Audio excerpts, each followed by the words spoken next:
Do you ever find yourself confronted by a blank page with no idea what to draw? Luckily, Irshad Karim from Drawbox is sympathetic to your dilemma. In this episode, Irshad gives a brainstorming exercise to help get your creative juices flowing. If you want more helpful methods for generating ideas in concept art, check out the full course at proko.com/Irshad Karim. Before we begin, let's go over exactly what this course is meant to be, and perhaps more importantly, what it isn't. In this course, I'm going to be going over a number of things I feel have a tendency to go overlooked. We're not going to look at how to draw. Instead, we're going to take a deep dive first and foremost into what we choose to draw. That is, both in terms of coming up with ideas, and also how we can go about populating our drawings and designs with details that add value to a piece. What do I draw is honestly one of the most common questions I hear, but people only seem to be talking about how to draw once you've decided on an idea. I try to push my own students, that is, those working through my free foundational drawing lessons on drawbox.com, to set aside ample time to draw just for the sake of drawing, to explore and play without the focus being on improving your concrete skills. Of those who actually listen, most of them come back looking dumbfounded, because they'll hit that blank page like a brick wall, not knowing what to actually draw in that moment. It's very easy to think that ideas come from some magical, intangible source. Even those who've moved beyond the notions of talent will still find themselves inclined to think that ideas are each and every one of them some miraculous thing, and in thinking in this manner, they take a passive role in the generation of ideas. Ideas become something that simply come to us, not things we tear out of the ether at a whim. The fact of the matter is, we have ideas all the time. Ideas rush in and out of our psyches at breakneck speed, and we pass on them as easily as passing on someone handing out pamphlets on the street. We disregard them because we assume them to be of no value. We cast them away because they're just these vague, undefined things, or maybe they're things we don't feel we're well trained enough to execute properly. Maybe we're afraid we'll look stupid for the attempt. Regardless, we come up with ideas as easily as we breathe and think. We just don't see them as ideas. It's the chaos in our brains, nothing we bother to commit to memory. The biggest thing I want you to walk away with from this course is a different way of thinking and dealing with your ideas. We're going to look at how we can take something vague and flesh it out, how we can delve into an absent-minded thought and really explore it to find the value we may not have initially seen. From there, we're going to look at the kinds of tools we can employ and how exactly they can impact our ability to focus on the generation of ideas by handling some of the other heavy lifting for us. I'll be giving you a peek into my own process by showing you a personal project that I'm working on right now. It'll be primarily focused on the design of an environment, specifically a fantasy tavern-type building, so I'll also share thoughts on how to tackle the kinds of problems that can arise when creating a physical space in which real people are expected to engage.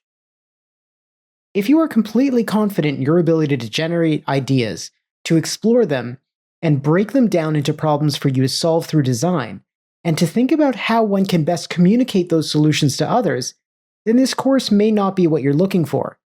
If, however, you're interested in pursuing a career in concept design, but just can't wrap your head around how all of those artists on the internet churn out idea after idea, generating stacks of pages of thumbnails and paintings, then I'm confident that I can help you out.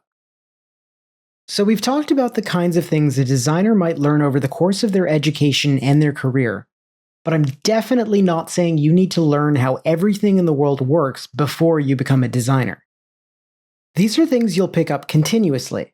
With every project, you'll probably end up doing a good deal of research, and you'll learn all kinds of new things each time.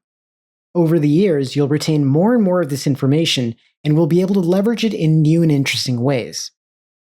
Unfortunately, none of this actually tells us anything about how to approach design right now. But don't you worry. I'm going to share with you a special little trick that will serve as the backbone for how you think about design from here on out. It's called What If? Design is just the act of solving problems, but a lot of students will sit in front of a blank page expecting the juices to just start flowing. But nothing's going to flow if you don't have any sort of a starting point. You might have a general idea to start with. Maybe someone's asked you to design something for some specific purpose. Or you're working off some drawing prompt or design brief. That's great. It puts you one step ahead. But maybe you've got absolutely nothing to work off. In either of these situations, what if is a tool that can help us by having us ask ourselves questions. Through these questions, we can define our own smaller requirements and flesh out the boundaries of what it is we wish to create and what problems we ultimately are going to be solving. When I've got no immediate ideas coming to mind, I'll try to ask myself some really broad questions. What if 90% of the world was covered in water? What if humans had domesticated bears instead of wolves? What if farming never took off and society was forced to hunt and forage up until the modern age? What if rocks were edible? All of these are random questions fueled by an erratic brainstorming session where I'd ask myself the first questions that came to mind. These aren't small, specific things. They're big questions at the scale of all society and would fundamentally change how we conduct our lives. This may seem like specific, targeted, and developed ideas, but they're not. Think of them like random thoughts you'd have in the shower. Hell, if you're having trouble generating these kinds of thoughts, go stand in the shower for a bit. Anyway, let's look at the first of these random thoughts in a bit more detail and ask ourselves some more questions. If the world were 90% covered in water, how would that influence the way in which human civilization arranged itself? With less land to develop, would we build upwards rather than outwards? Would we build platforms out at sea like we do for offshore oil rigs? How would it impact our diets? And would that cause us to change as a species?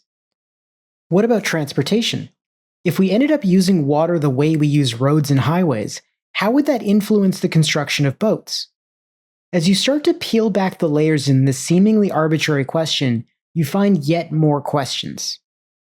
Each of these questions could be pursued more deeply, narrowing your way down into something specific.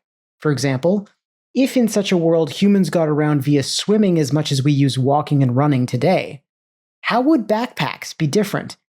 Given the need for waterproofing to avoid drag when moving underwater, and to avoid losing it altogether were you to drop it in a particularly deep part of the sea. Now that our problem has its boundaries defined, and a list of considerations like waterproofing, ease of movement, avoiding catastrophic accidental loss, we can think about the various ways in which we might address each one, iterating repeatedly over a series of different backpack designs. That is ultimately how design works. We define the specific problems that we want to solve, and then we draw a bunch of different possibilities. Not all of them will solve all the given problems, with some being better at certain issues and worse at others, but by creating lots of solutions and iterating over them, we eventually come to a handful that have the best overall potential. Thanks, Irshad. That was just one of the many exercises you'll find in the full course at proko.com/Irshad Karim. Go check it out.